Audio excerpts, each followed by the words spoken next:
Welcome to FAR 432, Module 5. This is about video production elements and tools. I think you're going to find it interesting. We've talked about kinds of shots, kinds of motion, the movements of the camera on the tripod, and in other contexts that are similar to tripods.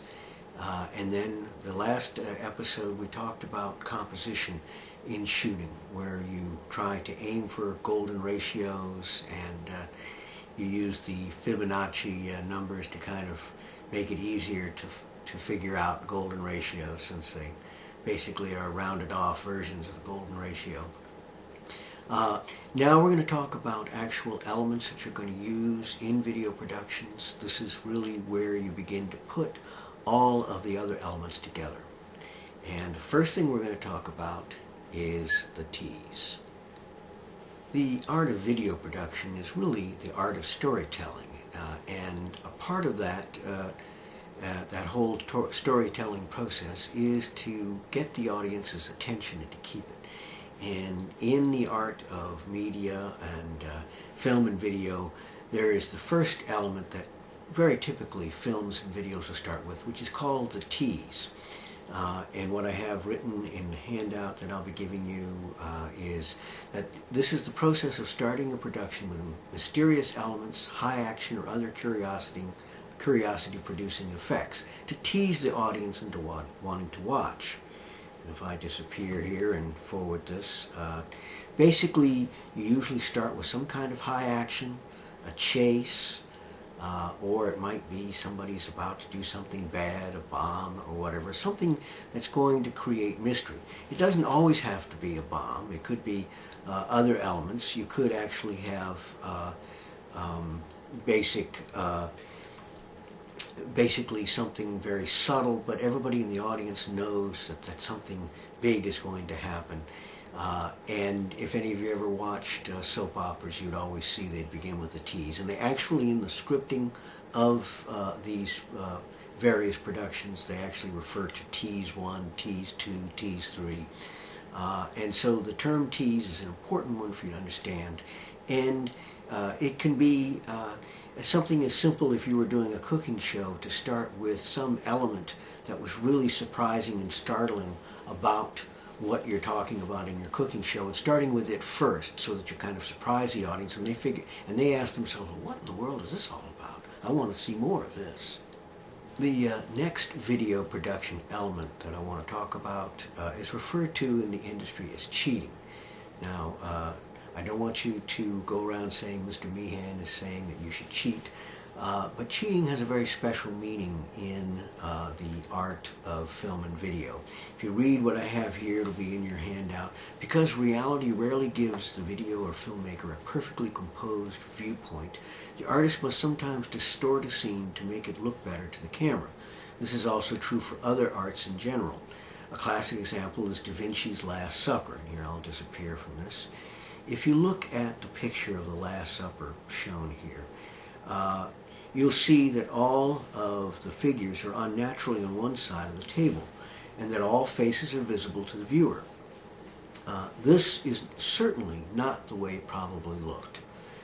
This was a Renaissance kind of bias, and the entire composition of the thing is completely artificial, and yet we accept it as perfectly normal. And this is something you'll notice in film and video. You'll notice that people will be sitting at tables all on one side of a table, and you'll think nothing of it. In real life, most people would sit around a table, like in a circle, or certainly gathered around with backs of heads and fronts of heads. But in this shot, you can see that everything is basically facing toward the front. Now, this was Da Vinci's Last Supper. It's been the subject of a lot of discussion for other reasons. But the point that I want to make here is that it really is an artificial rendering of reality, and this is something that we do even today. And I quote here that the great artist Picasso once said, "Art is a lie that tells the truth." And this is an important concept that I want you to kind of understand, that In essence, unless you're doing something reporting for a sworn statement in a court, or something which is sworn to be a document or a documentary which is exactly telling the way things go, there is a great deal of leeway that is allowed, what they call artistic license. And cheating is, in a sense, a certain kind of artistic license. And I'm going to show you a few other examples of this.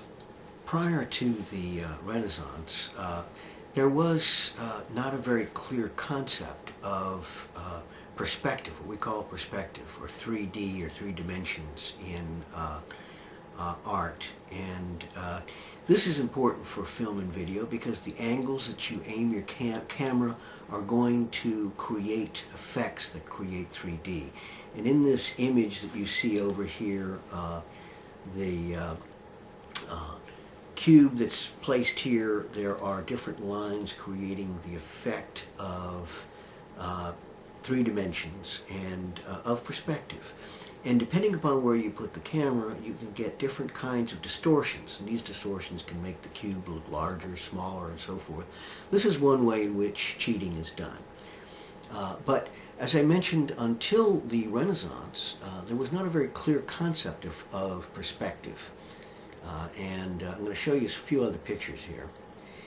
In the 2 pictures I have shown here, this one right here and the picture down in this corner, the lower left corner, you see examples of pictures in which the concept of perspective was not very good.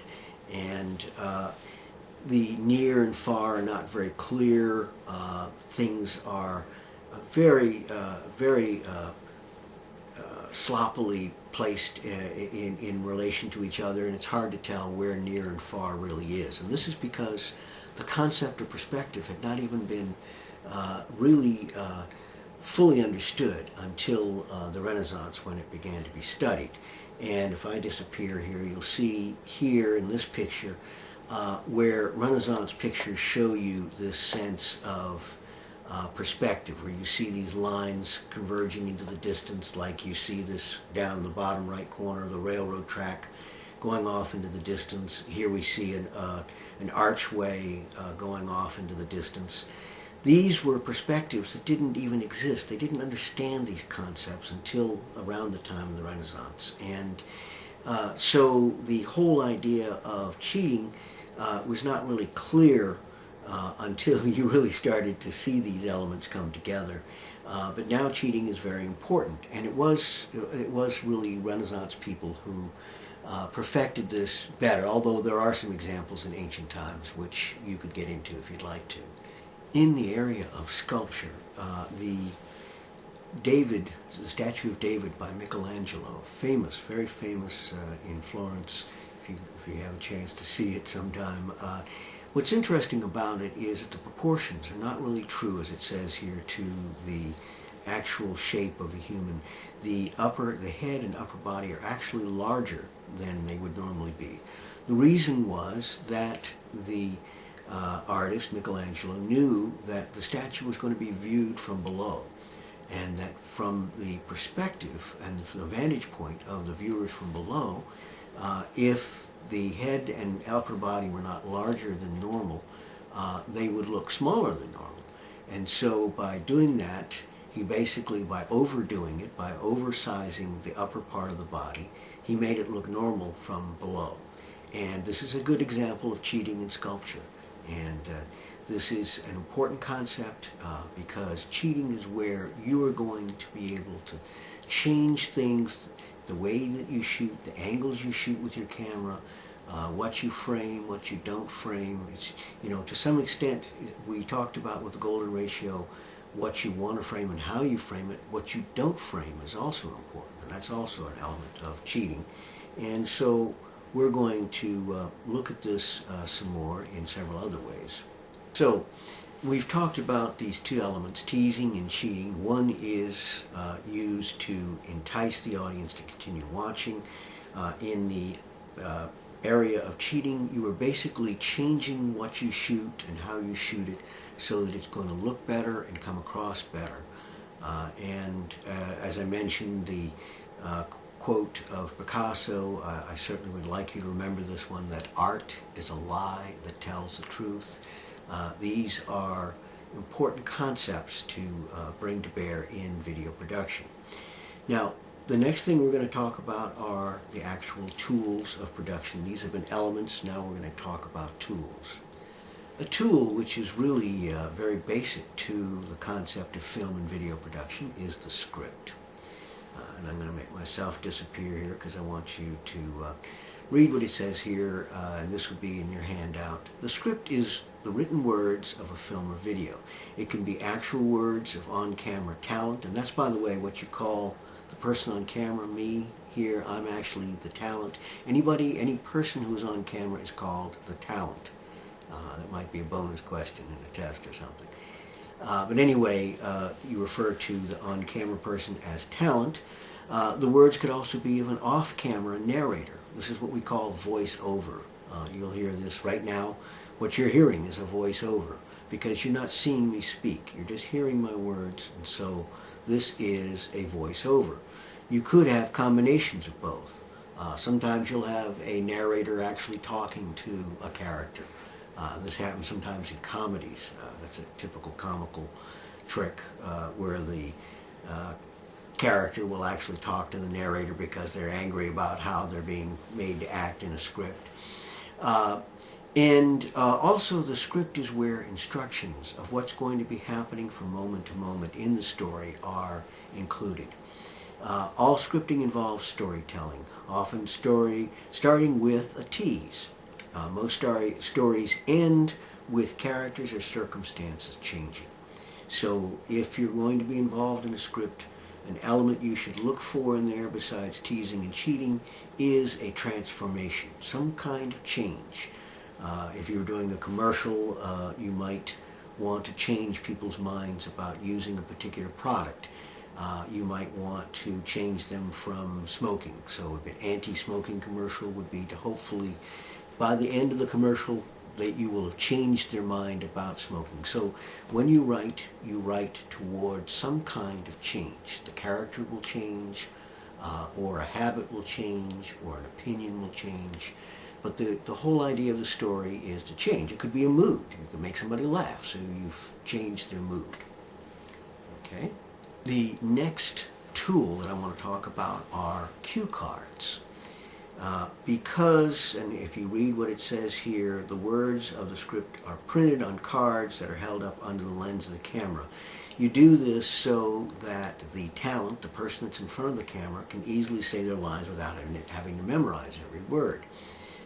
This is an important element in transferring the script into a form that can make it an easy part of the production.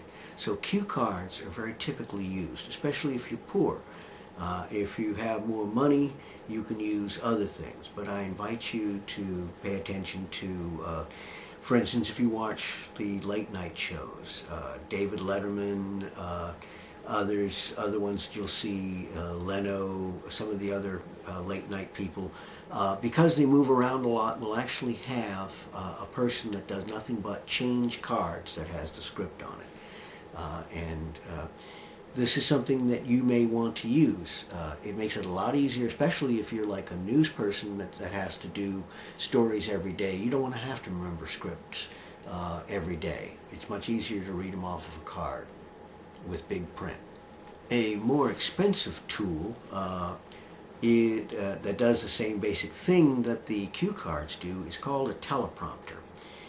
And the teleprompter is a device that fits on the end of the camera, and basically the talent, which you see here, and I'll get me out of the picture here, the talent that you see over here is able to read the script on the screen of glass. And if you look at this picture here, this is the talent here, this is actual picture. There are actually words, just like the cue cards would be, and the camera person is back here. And you'll see, this will be in your handout, the video camera. There's a shroud which keeps glare off of it, a video monitor which has the words on it, and then this one-way mirror that reflects the words, and then the image from the subject, and then the image video monitor that the talent can read. And teleprompters are very popular tools. There's also another format of the teleprompter which is called the presidential format of teleprompter. And right here, this picture shows looking from a podium. If you ever see candidates or whatever speaking, or other people giving speeches, and they have these big squares of glass on either side of them, those are teleprompters. They actually have the words of their script being projected onto these pieces of glass. You don't see it from the front, but the person who's behind the podium, like here, behind this microphone that you see pictured right here where I'm moving this cursor, right there, they can read the script, and they have usually set them up on either side of the podium so that they can look like they're looking at the audience when in fact they're actually reading a script. The last tool for this episode that we're going to talk about are storyboards. And the storyboard is a very important part of the whole process of doing video production. It's basically you might call it the kitchen of putting all the images together. It's the place where you organize images, and you'll have this in your handout. And basically, you can manipulate your images there, and I'm going to show you a demonstration of how a storyboard can be built and be used. Storyboards are often laid out like this sheet here, and they place the images into these boxes. You actually can draw the kinds of shots you want to do. And in this first shot you might do a tease, and over in these lines areas here is where you'd put your script. And I'm going to basically piece together a storyboard for you and tell you a story so you can see how a storyboard is built. Now, I'm using PowerPoint to do this. You could do this actually by hand, graphically, and I would invite you to do that if you want to do that. And I would invite you to Google storyboards so you can see examples. There are many examples of storyboards online, and there are companies, and there are ways to make money by doing storyboards. Some people, that's all they do for a living. Another good place to get ideas for storyboards are comic strips. The comic strips are a good example of storyboarding. But right now we're going to do an example of a storyboard. Starting with something simple, we're going to take the famous story of the frog and the princess. Now, if you look in here, you'll see that I start the story with, there's of course magic involved, because the frog is actually a prince that has been turned into a frog by a witch. So the story begins with the witch. And in the script part of the storyboard, you would see that there is a note here of strange haunting sounds, and a witch is wailing that someone has violated her space. In the next sequence, we see a prince. Okay, here's the prince over here. You can see my cursor moving, and there's the witch in the distance. And the story proceeds. A young, handsome prince has wandered into a strange place in his realm. Okay, so we've set up the characters. This is kind of the tease. The witch is kind of a scary element. We cheat the elements together so you can actually see the witch in the distance and you see the prince. The next component will be that the witch confronts the prince. Now, we've also gone from a medium shot to a close-up. This was a long, then a medium, and now a close-up. And here we see the witch confronts the prince who has made this mistake of coming into her realm, and she curses him by turning him into a frog. Okay, and that's the next element. So, poof, in the next sequence, there he is turned into a frog. She tells him that the only way he'll be able to return to marry his princess is if he can get her, and here's the next story element, to kiss him as a frog. Meanwhile, his would-be princess looks for her prince in the woods. Okay, so I've added these elements. Now again, I'm using graphics that I've gotten from PowerPoint and from clip art to do this. This is one way you can do storyboarding. It's a very effective way. And if you get into this business, this is one way to do stuff. If you work for companies, very often they're going to want a storyboard before they'll let you do a production. Okay, so the princess is looking for her prince, and in the next shot, we move from a long shot of the princess to a medium shot. She comes upon the frog and is amazed to hear her prince's voice coming from this small creature. Okay, now we go to page 2 of The Frog and the Princess. And in the next sequence, we see the frog confronting his princess, and he convinces her that she must kiss him as a frog if the curse is to be lifted and for them to marry. Okay, so in her mind, and here in this shot, we see her imagining, and it's pictured with a cloud in the background. She imagines how good it will be if they marry and can return to their lives as prince and princess. So she goes ahead and she kisses the frog. And here in the script you see strange magical sound and the kiss sound together. Okay, okay, something like that. And poof. And in the next sequence, boom, there's an explosion. There's a loud thunderclap. And when the smoke clears, what has happened? The next element of the storyboard. Instead of the prince being turned back into a prince, boom, the princess, she's been transformed into a frog princess. But though she was shocked, the story goes, the narrator goes, she felt a strange love and happiness with her beloved frog prince. And so they lived happily ever after in their frog castle and realm. And that's the end of the story there. That's kind of a strange twist, but this would be something that would be kind of a comical twist. And there have been many, many versions of the frog prince and the frog and the princess types of stories. In our next episode, we're going to focus on storyboards some more because storyboards come into play into almost every aspect of what you do, including in PowerPoint. I'll show you here, for an example, my entire development of this course is a kind of storyboard, and I'll let you see a quick shot of it. What you're seeing here is a number of the things you've seen in the modules so far as a storyboard. And basically I organize my videos that I do around these various elements in a storyboard fashion.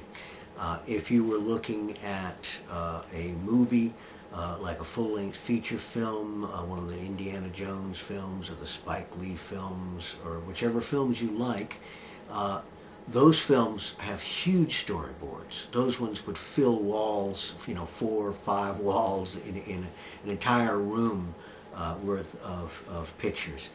Most of the stuff we'll be working with wouldn't be more than a few pages. And this will be important because I'm going to want you to be able to develop a storyboard, and also possibly do a storyboard to prepare for your final production, which will be the last thing you have to do for this class. So this is the end of Module 5, Video Production Elements and Tools. I do want you to know what teases are, cheating, what a script is, cue cards, and teleprompters, and storyboards. And as I say, we're going to get into storyboards some more in the next episode.